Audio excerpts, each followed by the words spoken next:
Welcome to the very first episode of the New York State Halls of Fame podcast. I'm one of your co-hosts, Jeff Cohen, along with Leonard Aberman and the executive director of these Hall of Fames, the great Rennie LaRue.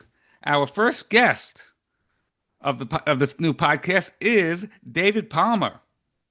David Palmer grew up in Glen Falls, New York, making a 3.5 hour drive north to Montreal just to watch the Expos play at Jarry Park.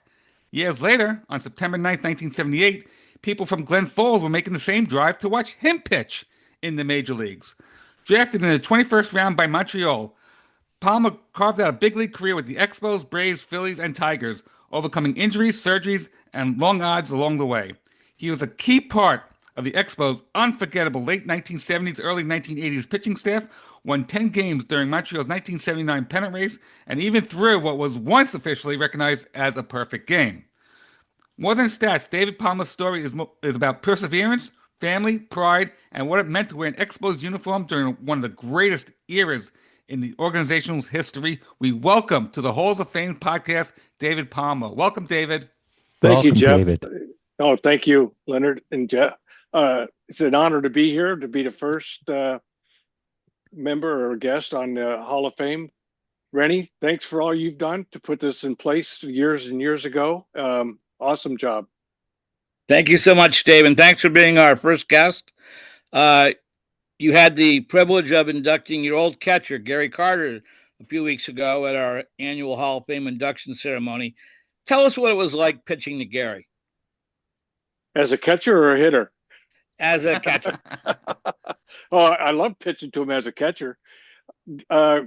Gary's one of those guys that, and this was long, obviously, before computers and all of that stuff.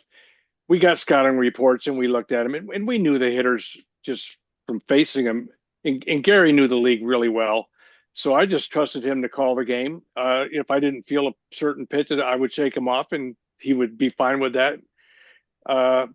But as far as like a runner on third base and he called for a curveball in dirt, you had no problem throwing it because you knew he was going to block it.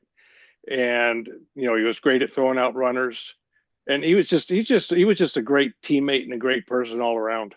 And going back to inducting him a few weeks ago, it was a great honor to do that. It was emotional for me to see Sandy again after all those years. And like I said, part of our Expo family back in the late 70s to mid 80s. And the Carter family is just an awesome family. David, did you ever shake him off? I did. I did. No, well, then he come out and slap me. But no, I'm just kidding. No, I did, and he understood, And if he was adamant about a certain pitch, he would put the sign down again and just say, okay. And you learn as a pitcher, if you don't feel comfortable throwing a pitch in a certain situation, don't throw it for a strike. Just throw it off the plate because maybe he's trying to set the hitter up for the next pitch.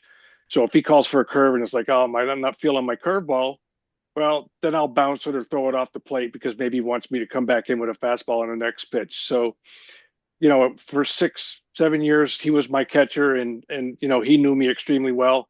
And when I faced him as a hitter, he knew me way too well because I think he had 2 home runs and 7 RBIs off being 3 innings one night in Shea Stadium. David, first of all, I'd like to echo what Jeff said and what Rennie's thinking is that we welcome you to the inaugural episode of the Halls of Fame podcast. This is new for us to do it live like this. So everybody that's on here, we're very excited. When we discussed this, Rennie came right up. He's like, I want the first guest to be David Palmer. There was no ifs, ands, or buts. He wanted you to be the first guest. So that's quite an honor. I think this is why he wanted you, though. All right, I got to ask you this. So in 1986, you give up a 2-run home run to Gary Carter. Next batter up, Darryl Strawberry, you plunked him with the pitch. He charges the mound. Now, the statute of limitations have run out. So now we want to know the truth. did you throw at him on purpose? Well, this is what I said the next day or after the game to the press. I said, Gary took so long with his curtain call that my arm stiffened up. Because Gary took a curtain call in the first inning. And yes, I did. And he's the only person I ever threw at on purpose. And if I had to do it over again, I wouldn't have done it. It was just one of those situations where a person that I highly respected the night before on the bench said that, the Mets are just showing everybody up and, and they're doing curtain calls. And I said, well, if anybody does that tomorrow, I'm hitting the next guy.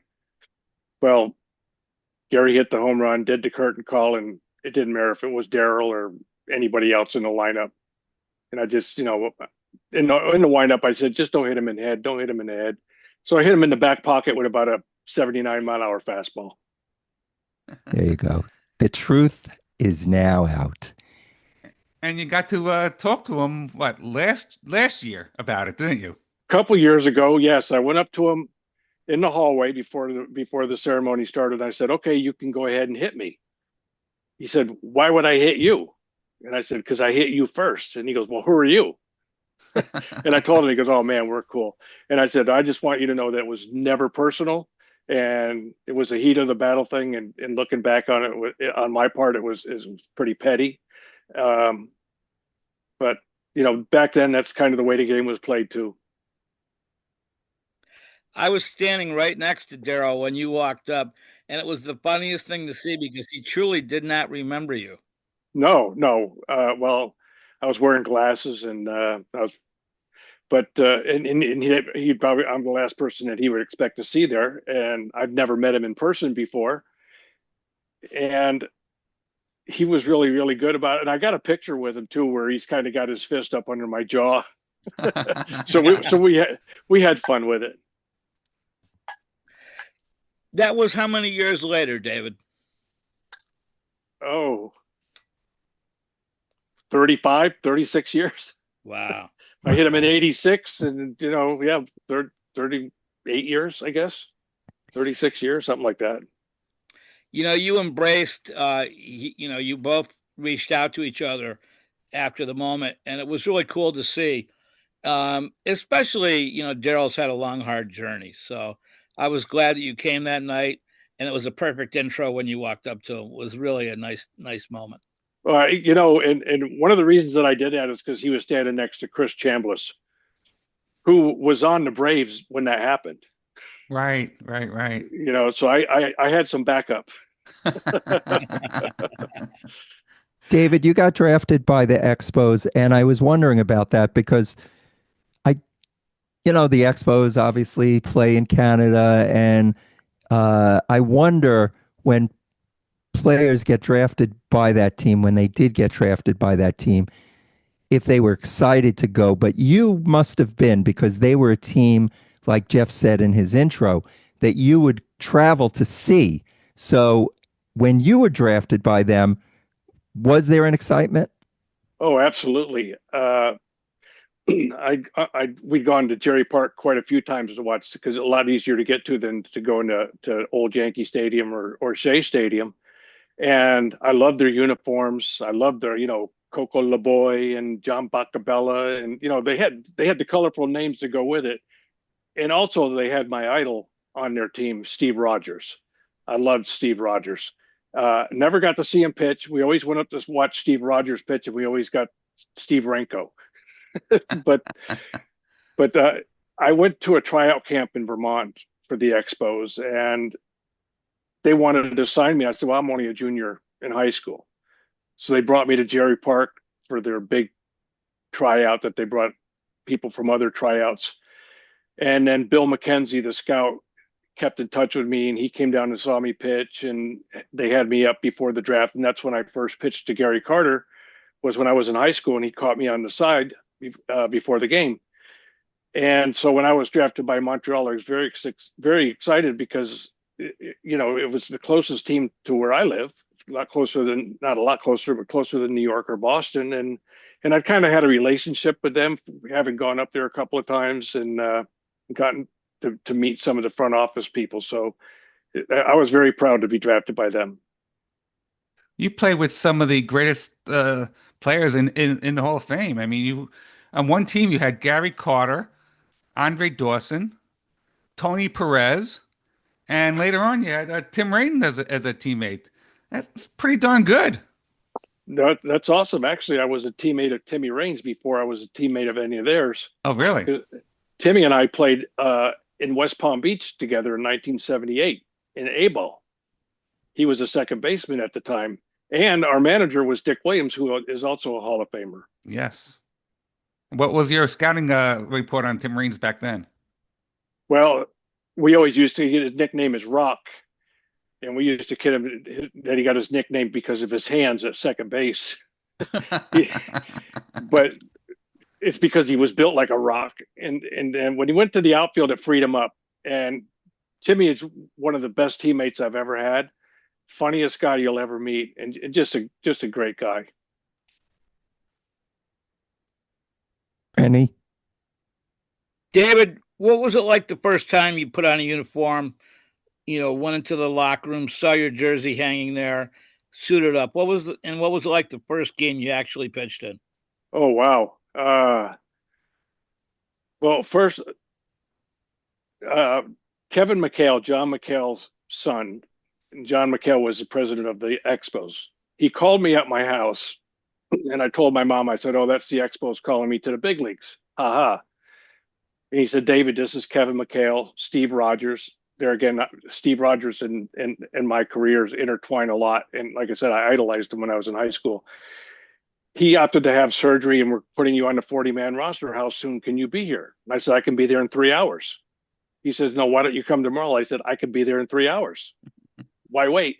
But anyway, my dad and I went into the office and talked with Kevin and Charlie Fox, who was a GM, signed the contract and everything. And then I went into the clubhouse, and it was, I was in awe. I was in a major league clubhouse, and there was Steve wasn't there, but there was Gary Carter, and there was Woody Fryman, and there was Andre Dawson, and Larry Parrish, and Tony Perez. I'm like, oh my gosh, I didn't say a word. I just acted like I was invisible, and I was sharing a locker with another minor league call up, and it was just to put on a major league uniform and go out on that field was amazing.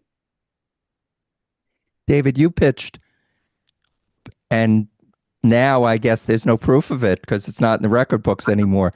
But you pitched a perfect game. I did. Yeah. I did. Yeah. Tell us about, now I know it was 5 innings and it was shortened by the weather, but tell us about that night. And did it feel like if you had continued, you had the kind of game where you could have pitched a complete perfect game? Let me backtrack for 1 second on Rennie's second part of his question about the first time I pitched in the big leagues. My grandfather, my father, my older brother Mike, and I we would go to Yankee Stadium or Shea Stadium, and my grandfather he'd always say, "One day I'm going to see you pitch out there." And I said, "No, Grandpa, I don't want to pitch. I want to play third base. I want to hit." Well, the first time I pitched in the major leagues, my grandfather was there. So that's what made it so special playing for the Expos was I got to share it with my family, my coaches, and my classmates and the people I grew up with because they were there quite a few times. As far as the perfect game goes, that you have to be so lucky to get 27 outs. I mean, I pitched 5 innings. Steve Rogers pitched the first game of the doubleheader. There's Steve's name again. There was 2 or 3 rain delays, I believe, in that game. I was stopped from warming up at least twice because of the rain.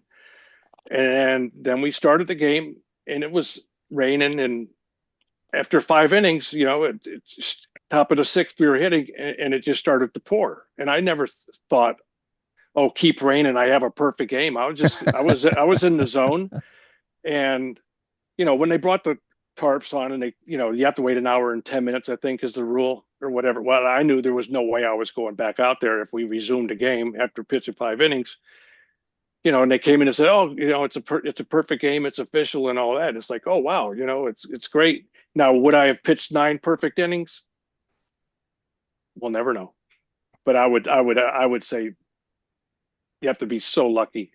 I mean, there were some hard hit balls in the 5 innings that were right at people. Hey, you know what? It's all speculation. So if it's me, I say, yeah, I would have pitched a perfect game. Well, Oh, yeah. My next 3 innings, I think against the Mets, I think I was 9 up and 9 down, and I think my last 3 outs against the Braves. So if you add them together, I think I got to 26 or 27 outs. There you go. But Faye Vincent didn't think that 5 innings should count. So he took a lot of records out of there. Not just my perfect game.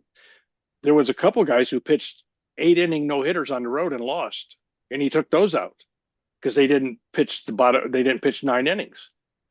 So it makes no sense to me. I got the win. I got the complete game. I got the shutout, and I'm probably known more for having it taken out than I would be if they'd have left it in. Right. Right. Your first major league win came at Shea Stadium against the Mets. Tell us about the thrill of winning your first major league game. Oh wow! I came in relief. I think we went extra innings in Shea Stadium, and there again, I'd go to Shea Stadium as a kid. We cut out the back of board and milk cartons and saved them. I think for 50 cents we sat in the upper deck. Yeah, my dad and some other little league coaches, we'd have 2 or 3 station wagons full of us kids going down there to watch the Mets play, and to win my first game in Shea Stadium was a thrill. I mean, winning any game is a thrill, but the first one in Shea Stadium, and I also got my first hit in Shea Stadium. So Shea Stadium was kind of special, other than hitting Daryl. Did you do that at Shea Stadium? I'm sorry, Randy. Did you do that at Shea Stadium or in Atlanta?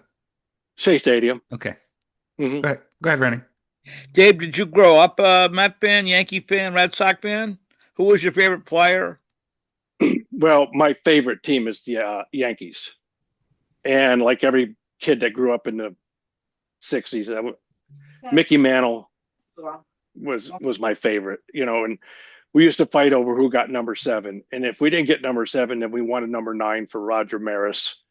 And I was also a Met fan because of Tom Seaver and Koosman and Matlock and Gentry and the Miracle Mets. So I was a Mets fan also, but I was always a Yankee fan first. Gotcha. And then I'll tell you a quick story about Yankees. Bobby Mercer took over for Mickey Mantle in center field, and I idolized Bobby Mercer. And my second game in the major leagues, there was a runner on second up in Montreal playing the Cubs. The guy got a base hit up the middle. I'm running to back up home, and the on-deck hitter was running over to tell the base runner whether to slide or stay up at home plate. Well, the on-deck hitter was Bobby Mercer. And as I'm running by and I'm going, should I get him to sign my glove or should I back up home? I'm like, that's Bobby Mercer. That's Bobby Mercer. And I'm like, all right, you got to back up home, and then I got to face him. And it's like, oh, wow. And then when I was with the Tigers, Tommy Hutton, who was announcing with the Yankees, introduced me to Bobby Mercer. That was a great thrill to meet Bobby Mercer. That was great. In 2016, you were inducted into the New York State Baseball Hall of Fame. And I'm looking at that class. Wow. There were some really great individuals. I know Rennie will know much more about them, but just the ones that just, come right out at me. John Franco, Willie Randolph, Michael Kay. That was a very interesting class. Just tell us when you get the call. I'm assuming you got the call from Rennie on this. I 9 did. years ago. I did. I think in 2011, when Rennie first put this in motion, it was the Capital District Hall of Fame, and I was honored to go into the first class of that. And then it got bigger and grew and became the New York State Baseball Hall of Fame. So obviously, you're put in any kind of Hall of Fame, it's a great honor. And Rennie did call me and tell me that, and I was very honored. And and I got to meet Willie Randolph, who there again, watching him play in the World Series growing up. And, I never knew John Franco. And it's funny because when you meet these guys for the first time, and Sean Dunston, I can say that about him, and even Howard Johnson, I never met until he walked up on stage a couple weeks ago. There's an instant bond, an instant chemistry with guys that you competed with and against, or you watched and it was a great class. And I believe Willie Randolph was giving me a hard time, but I got to go last. So I thank, I said to Willie, I said, I want to thank my father for letting me stay up late and watch you play in the World Series while I was in grade school. Because that's the thing you get on guys about being old when they played. But actually, that's the greatest honor you can ever have is being called old in the game of baseball. Yeah, that's pretty incredible. Another thing about you and your career is that an injury from a video game actually helped you with your pitching. Give us a little bit of that story. It did. I was drafted last by the Expos in 1976. I went to Lethbridge, Alberta, Canada, and I was 0-5 with a 7.2 ERA. So they had no dollars invested in me. I was the worst pitcher in rookie ball. I came home that winter and I worked really hard. They said, "Oh, you got to throw your ball with your fingers taped together," because I threw them like a catcher, so it was straight. So I taped my fingers together. And I would just sit there and flip a baseball all day, all winter. And I ran 4-6 miles a day, did all that. So I went to spring training and I was playing an arcade game where you shifted from first to second, third, fourth gear. And when I did, I ripped the fingernail on my index finger and I had to pitch the next day. And I'm like, well, I have to pitch or I'm going to get released. So I took my finger. I don't know if you can see it, but I took my index finger and I put it on top of my middle finger like this. And I kind of held the ball off center. And from that day on, I never threw the ball straight again. I threw a natural cutter. And I always had a good curveball, but I didn't throw real hard. My ball was straight until that happened. And then I threw that cutter. And that's what got me to the big leagues. You were a pretty good hitter in your day. I mean, I know you only had a 150 batting average, but you did hit 5 home runs and drove in 23 runs as well. So that's pretty good for a pitcher who doesn't pitch anymore. Pitchers don't hit anymore these days.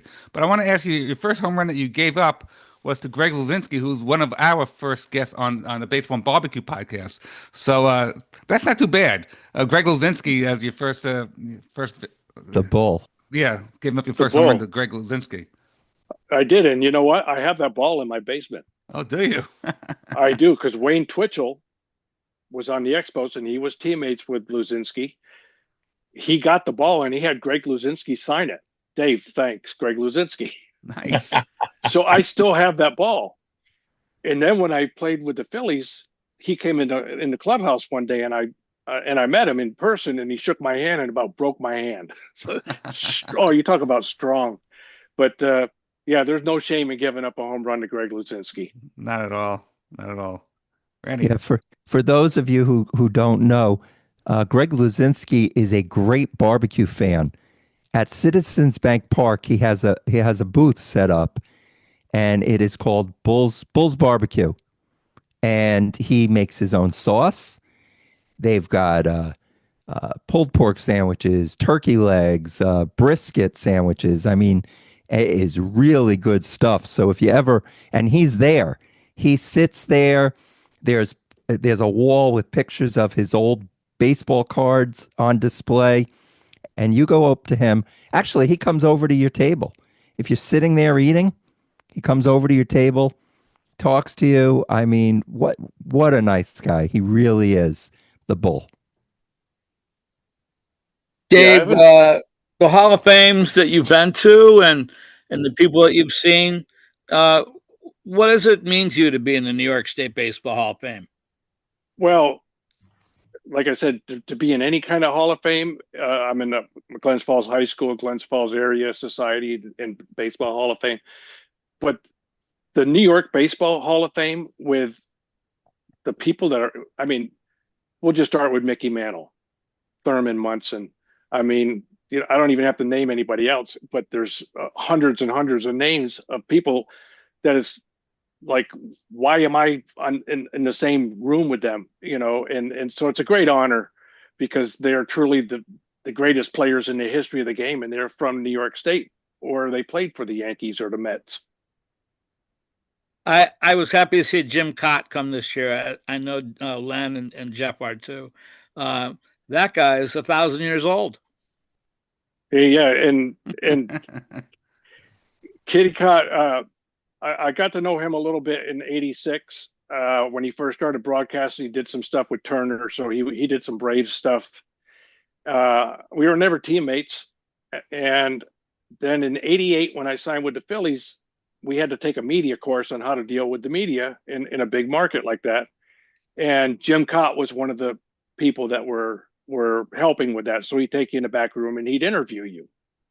And he started interviewing me and he started asking me these questions about, why did I leave the Braves? And it's like, and he kind of threw me back. It's like, wait a minute, I thought you were my buddy. And I said, oh yeah, he's trying to set me up.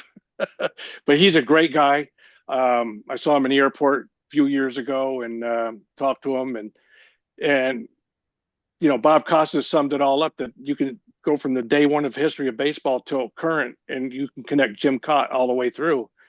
And to hear him talk about him and Jack McKeon in the minor leagues, it's like that's what it's all about. Being on the big stage and being under the bright lights is awesome, but man, those 15-hour bus rides and those crappy hotels and the crappy meals, that's what, when we get together, that's what a lot of us talk about. David, in the 70s and 80s, you played for some of the greatest managers ever managed in baseball. I mean, you mentioned Dick Williams, but you also played for Sparky Anderson. You played for Chuck Tanner. Tell us how it is getting working with those guys. Well, I'll start with Dick because he was my first manager. He was a genius. I mean, he knew the game. He played hunches. Somebody said something about, well, you did this and it didn't. It wasn't by the book. And he said, I've never seen the book. Who wrote the book and where's the book? I've never seen it. And same thing with Chuck and Sparky and all the managers that I played for. They don't get there unless they are real knowledgeable in baseball. And you push the right buttons at the right time and you look like a genius. You don't, but I got to go back to Dick Williams because as a 20-year-old, he gave me the ball. And as a 21-year-old, he took me north out of spring training and he said, David, here's the ball. Don't ever let me take it away from you. And that's all you can ask for is somebody to give you an opportunity. And Dick Williams did that. David, you had a career that was, inspiring. I mean, you had a 10-year career in baseball. If it wasn't for the injuries, who even knows? But when you had Tommy John surgery and you had the knee issue, was there ever any doubt when you had those injuries that you were going to come back from them? Did you ever think, well, maybe this is it? Or did you just, that thought never entered your mind? Well, there's always the doubt and the wonder. I think I've spent half my 20s with my left hand on my elbow going like this. How does it feel today? And wondering if I ever going to throw a baseball again for a living. And towards the end with my shoulder was, am I ever going to be able to throw a baseball, period, out in the driveway with my kids? So that's the unfortunate part. People say, do you have any regrets in your career? And that's like, I don't think you can call it a regret because I had no control over it. I would have liked to have gone through it injury free. And I'm sure almost every major league athlete in any sport would like to do that too. But it was what it was. And I think it made me a stronger person and a better coach when I got out of the game because I had to, I couldn't just rely on raw talent. I had to work hard to make things work with my injuries. My stuff wasn't quite the same. So it was what it was. And yeah, there was times it's like, Now, When as somebody, Garrett Cole, who's coming back from Tommy John, do you think will he ever be the same as he was before? Could he be as good? How much does Tommy John affect your style as a pitcher, your motion, your velocity? Tell us about that kind of thing. well, I don't think it's going to hinder him at all. A lot of guys come back stronger because of the rehab that they do. The problem is, and it's not really a problem, is people go, oh, he's already throwing off the mound. He's already doing this. It's like 18 months somebody turns a switch on. You can pitch and you can throw and you can hit whatever your situation is, whatever position you play. But it seems like at 18 months, it's like, oh, wow. And this type of pitcher that Garrett Cole is, I know he's a power pitcher, and but I think he'll come back stronger than ever. His shoulder's a different story. That's harder. I didn't lose any velocity or anything on my curveball with my Tommy John. It's when I hurt my shoulder that I really started losing velocity and things like that. But Garrett Cole, I know he works hard, and I know he's a big, strong guy, and I think he's going to come back. And it's going to take a little while. And then when he hits about that 18-month mark, he's just going to take off. David, Any advice I would give to people that have Tommy John surgery is, I don't care how modern the medicine is or the rehab of this, it's going to take 18 months. And it just seems like that's the magic number. I think I was like the 20th or 21st person to ever have it. And actually, I didn't know, we didn't have any rehab back then. So I called Tommy John. I said, how did you do it? I got your autograph on my elbow. He said, well, I would sit there and read the paper in the training room. And when I got done with a page, I would wad it up in my hand to move my fingers, and I would drop it on the floor and I'd read the next page. And he says, and I just started from there. wow. So he's a super great guy too, Tommy John. Wow. Now, David, you were also a very successful high school coach. And so you see these pitchers who now, I'm not saying your pitchers are, end up being in the majors or anything like that, but they do end up maybe pitching in college or whatever. And we know that it's a rarity now for a pitcher who doesn't get Tommy John surgery. So what is it? Because you've got people arguing, that they're throwing too much. And then we've got people, they're throwing too hard, or they're starting too early. Or why is it that Tommy John surgeries are so prevalent now? Well, I think one of the reasons is people want to have them and get them out of the way because they think they're going to come back stronger, which typically they do. But now we're seeing people, I think Strider for the Braves has had at least two. Pitcher for the Dodgers has had two. I think the reason you're seeing it, and this is my opinion, I think there's so much into the spin rate that if you watch slow motion, that when they're letting go of the ball, they're putting so much backspin on it with their fingers. And if you do that, you're only going to feel it in one spot, and that's going to be right here on that ligament. And I think that's one of the big factors. I think the other thing is when we got the ball, Dick Williams would say, I don't want to see you for 9 innings. Now they get the ball and they say, throw as hard as you can for 4 or 5 innings and you're good. So I think they're max effort all the time, which your arm just can't take that.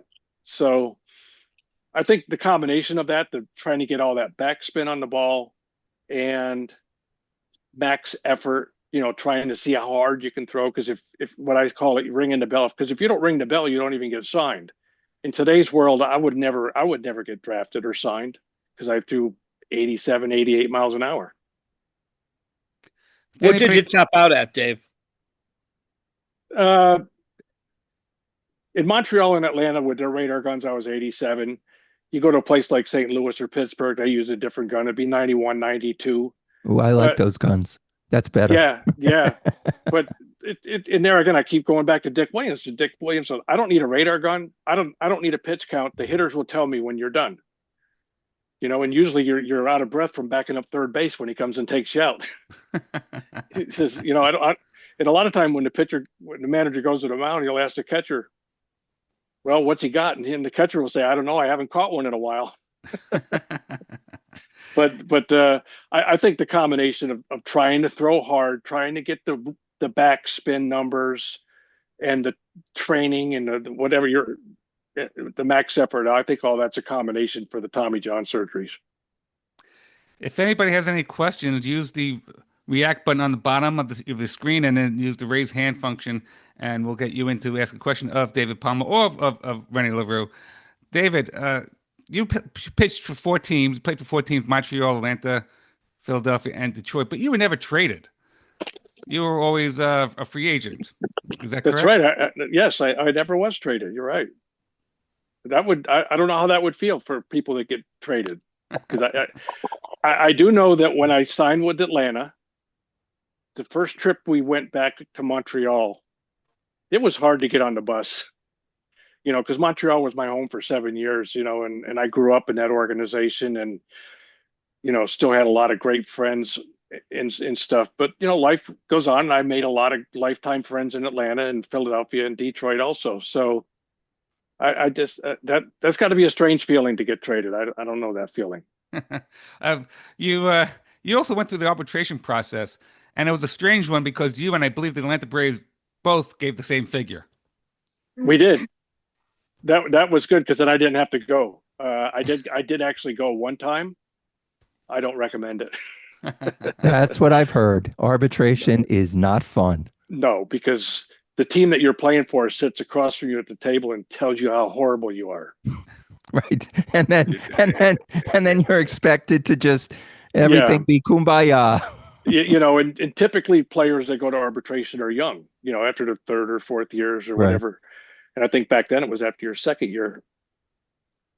And you go into arbitration and you hear the general manager, and they bring in a counsel, and they say, well, you know what, you suck, and you're a drag on your fellow pitchers, and the bullpen has to work extra hard when you pitch because you can't pitch long enough. And you're like, okay. And then you walk out, and then they want to shake your hand and say, oh, I'll see you in a couple of weeks in spring training. It's like, yeah, I can't wait. Right. So am I glad I did it once? Yeah, because it's part of the process. But when I see people going in arbitration, and it doesn't matter the numbers, in our day they were down here, now they're up there. It doesn't matter. The numbers don't matter, but they get very personal, and they tell you how bad you are. But I did win.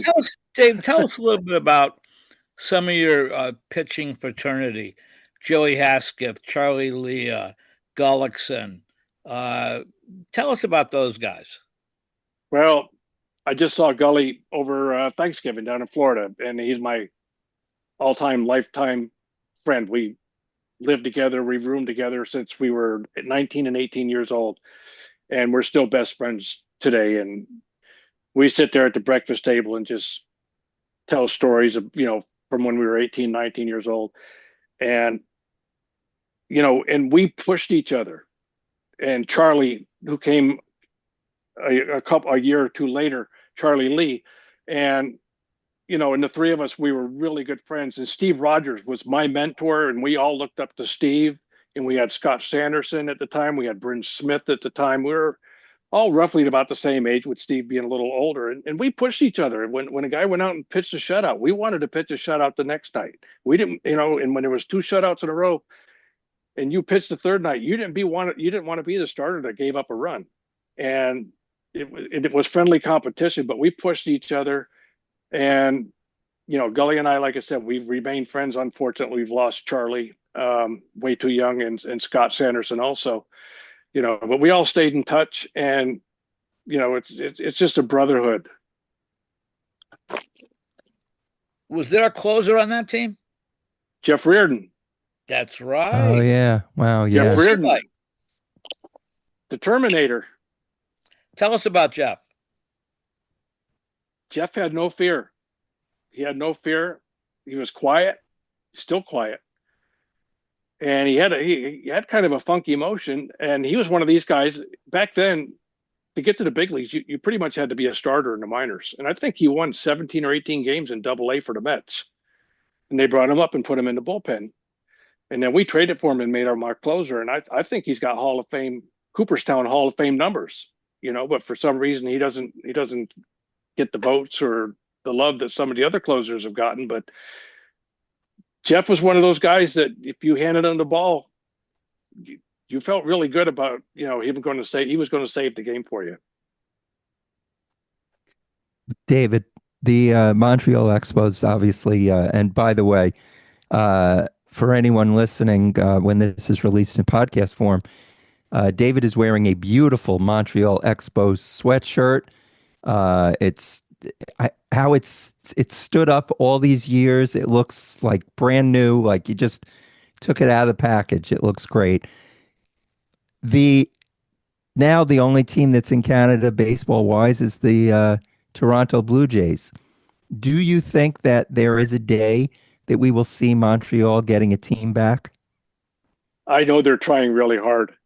I know they have investors put together. They have a place they want to build a stadium, and they're just waiting, for expansion and to hopefully get a team.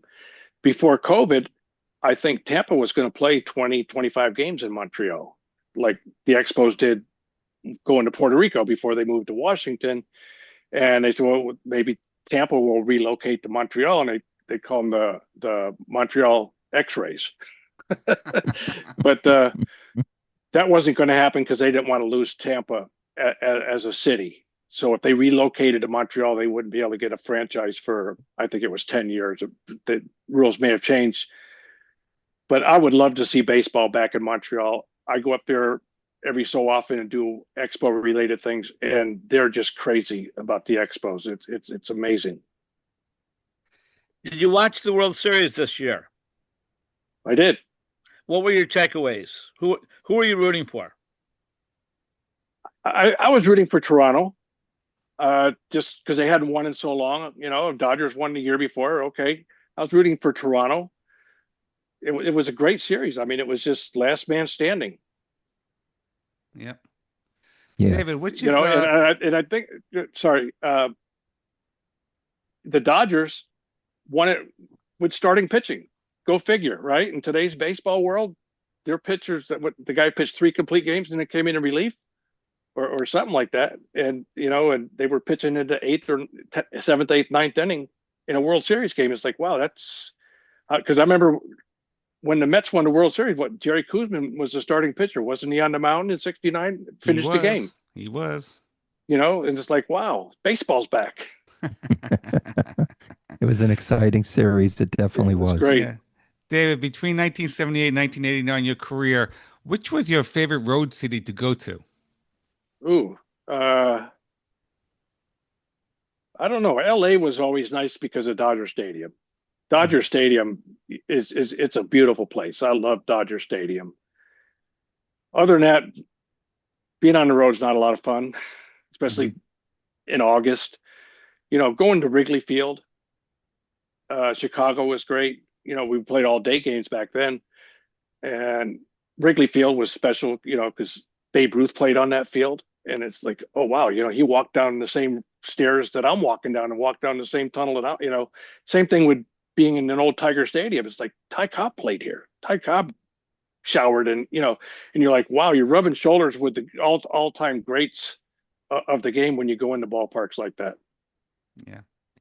Yeah, David, it sounds like you are a lover, excuse me, a lover of baseball history, which is nice to see that, you respect the game. You were I think you felt honored that you were on the field. You could tell that you really you never thought you were bigger than the game. And that's nice. It's pretty special, I think.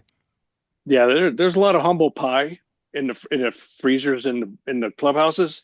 So when you start thinking you're bigger than the game, you're going to get a big piece of humble pie.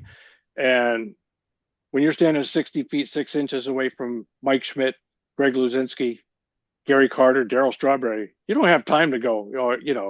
You're like, oh boy, you're hoping 2 things: one, they don't hit it back at you, and 2, you hope you keep it in the ballpark. But yeah, to be mentioned, and my son gave me some crazy number of how many Major League Baseball players there have been in the history, and I would never have guessed the number, and I think it's in the 20,000 range of people in the history of baseball that played in the major leagues. It's like, wow, it's like I'm such a minuscule part of that, and it's such an honor. And the older I get, the more I look back and go, wow, I can't believe, it doesn't even seem real anymore. It's just such an honor. Dave, what memorabilia do you have from your playing career Did you steal jerseys from the teams you were with, or did they want the jersey? Yeah, actually, after the game where I hit Daryl, we exchanged jerseys after the game. Yeah, rip jerseys. No, yeah, mine was no, I did not, Rennie. I have a few. I have a Pete Rose signed bat. I don't have it anymore. I gave it to my son. I have my perfect game glove and a ball that I put into a case and gave to my son because he was actually there when he was not quite 2 years old in St. Louis. And I have a couple of bats, Andre Dawson bat and stuff like that. But I did not collect a lot of stuff. I look back and go, wow, I wish I had. I've been in people's houses that have like mini Hall of Fames in their basements, and it's like, wow. And it's like, I got it in my brain. I don't need to have it hanging on the wall personally. And I do have a baseball signed by Phil Niekro for the last game he ever pitched in Atlanta. And a foul ball came in the dugout, and I put it in my pocket. And after the game, Phil signed it for me. I got the Greg Luzinski home run ball, that he signed. I got a picture with Willie Stargell. That's probably my all-time favorite piece of memorabilia, and he autographed it to me. And I do have a picture with President Nixon in the clubhouse in Philadelphia. And it was a rain delay, and they said the president's coming in. If anybody would like, the former president, if anybody would like to say hello to him, get in line. And I went up and shook his hand and introduced myself. And he says, "Oh, you have a really good curveball." And I said, "Oh." I said, "Would you do me a favor and sign a ball for me?" He said, "Yeah, I hit a home run in Olympic Stadium off Pascual Perez. And I had that ball in my locker, and he signed that ball." Nice. And I have a picture standing next to him while he's signing that ball. Nice, Wow. nice. You mentioned Willie Stargell. By the way, he was the second person you gave a home run to. And toward the end of your career, you gave up a home run to your roommate, Tim Raines. Did he ever razz you about that? Yes. Timmy hit me well. He did.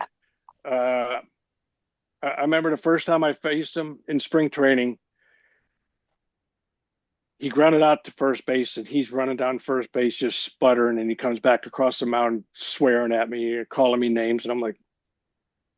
So after I saw him later, because we shared the same field in spring training, and I was with the Braves at the time, I said, "Rock, what's the problem?" He goes, "I know you throw that cutter, and I told myself, if you throw me a pitch inside, I'm not going to swing at it because I know it's going to keep cutting in." He says, "You threw me a pitch, and it looked like a basketball.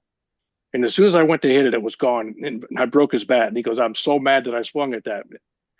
And then I think he hit like 600 off me the next couple of years with a home run, a triple. And yeah, Timmy was a great player.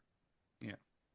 Dave, when we inducted Keith Hernandez, he flew in from Miami via Chicago that night, and his plane was late. He got there late, but you were the one to introduce him. And your introducing of Keith was so funny because you had told him you had done the research, and he was 10 for 56 against you, and that was a career 185, and they were bleeders and dinks, and he took it so well. It was a great moment. He did, and I'd never met Keith other than when I hit Daryl. Him and I had a conversation underneath 48, 49 people. We were on the bottom of the pile. And by the grace of God, my right arm was not stuck underneath me or behind me. And I had my arm up, and Keith's face was like right here. "You didn't have to do that. You didn't have to hit Daryl. You didn't have to do that." And I'm like, "Well, you don't have to do curtain calls and do all that stuff," And so we're having a conversation under 50 people.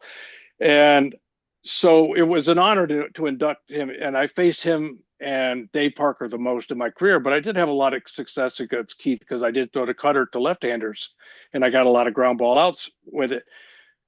But it was a battle. It was not an easy, 160 or whatever. Every pitch, every at bat, he was such a professional, such a gamer, and it's a shame that he's not in Cooperstown.